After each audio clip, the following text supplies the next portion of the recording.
past few days, there has been a large amount of concerns and reports of people who allegedly posted up the Ratatan gameplay on almost every single social media platform out there. Even the Ratata art studio highly refrained from doing this. Of course, they do encourage to post up any Ratatan gameplay, footage, or any media within the official Discord server, but not anywhere else outside of the Discord server.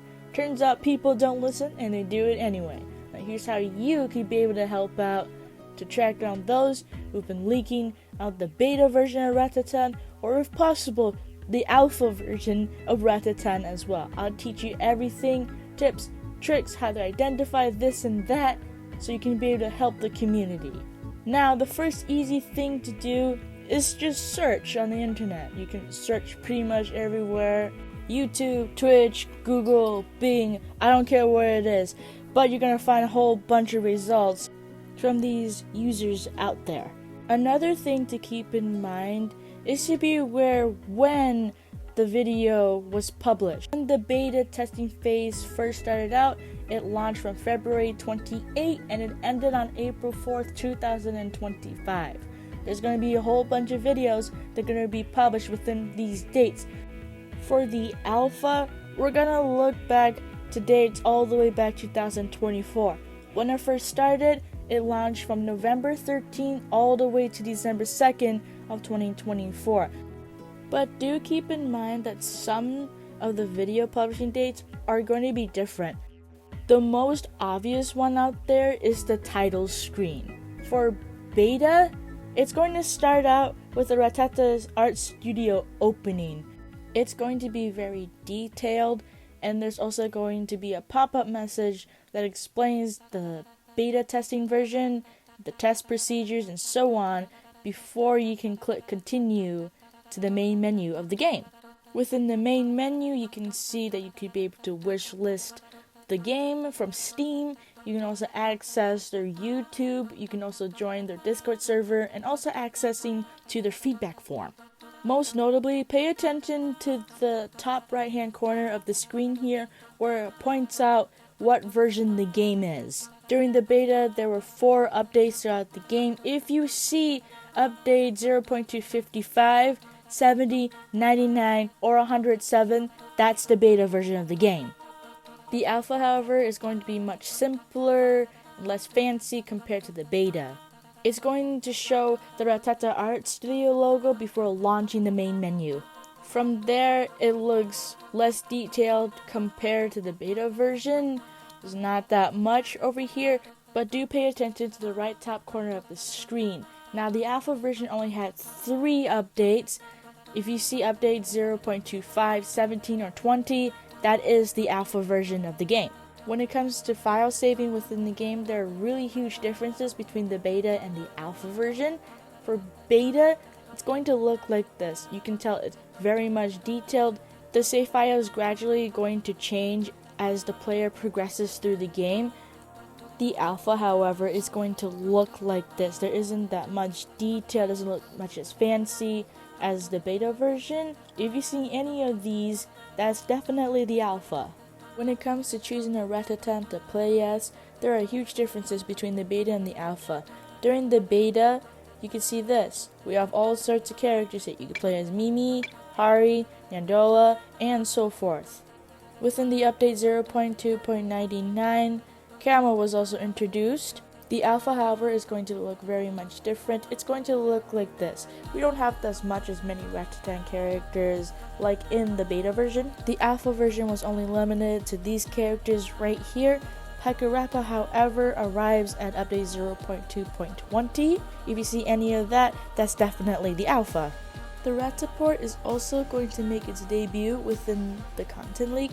Here's how you can be able to tell between the alpha and the beta. Many of you will remember what the beta will look like. It's pretty much self-explanatory. You have all the NPCs there, the goddess statue, and so on. The alpha, however, is going to look like this. Again, since it's in its early stages, it's very limited to detail. Many alpha testers will remember that the Rataport used to be much more bigger in size, where you could be able to move your character back and forth. There isn't as much NPCs as we see during the beta, and they're a little bit spaced apart. And if you were to zoom out to have a better view of the Rataport, many of you will remember that the sky used to be clipped. The number one thing to keep an eye out for, and is going to be the most obvious one, the gameplay. And they're so easy to tell between the alpha and the beta, especially when it comes to update 0.2.70 and up. During update 2.70, the developers decided to add the in-game controls at the bottom of the left and right hand corners of the screen, so it'll be easier for players to execute the commands when needed.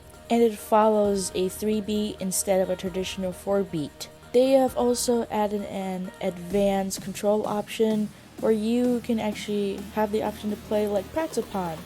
And at the same time, the controls are much more advanced and different compared to the basic 3 input. Another thing to keep in mind is during the beta update, like the whole entire beta in general, has 3 world levels: Pirates of the Peridian, Bad Day at Yeehaw Mountain, and Jam Jammer Jungle Journey. Their level layout is very simple and easy to identify, as well as the music level. And it also includes their respective mini-bosses and their bosses at the end of the level. If you were to find any of these, that is definitely the beta. The alpha, however, is going to look much more different and is much simpler than you think it is compared to the beta. Most notably for the gameplay, unlike the beta where you have the controls listed at the bottom corners of the screen, in the alpha, most of these commands have to be memorized by memory. The gameplay overall is much more buggier and a bit more rough compared to beta, and there is one world and one world only present in the entire game, which is Pirates of the Peridian. Another thing I want to add before I forget is during the beta, there's going to be a tutorial level section.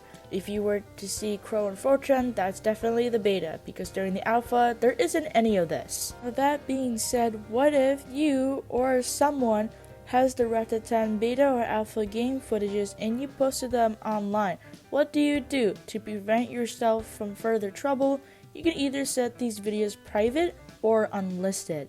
If you're gonna set these videos unlisted, of course, no one can see the video unless you send the link to the video. As long as it's within the Ratatan Discord server, it's okay, but don't put it within a playlist so that everyone could be able to see the video, or post a link of the unlisted video into the public on any social media platform, because that is actually the same thing as publishing a video if you set it to public. If you know someone that has Ratatan footage and has posted it online, just shoot them a reminder that, hey, you might want to set that video private or unlisted, because Ratata Art Studios has asked everyone to refrain from posting any type of Ratatan gaming footage anywhere else in the public. When is it a good time to make these videos public?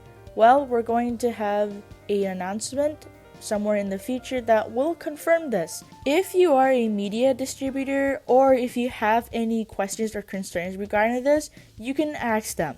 Otherwise, this is everything that I have to teach you guys, and distinguishing the content, whether if it's the alpha version or the beta version of Ratatan. If there's any more advices, tips, and tricks that I have missed and you want to pitch in, please do share. We're here to learn together as a community. We're here like a family. The more we learn, the more we grow, and the more we grow, we are going to catch more content leakers out there, and our community is growing stronger.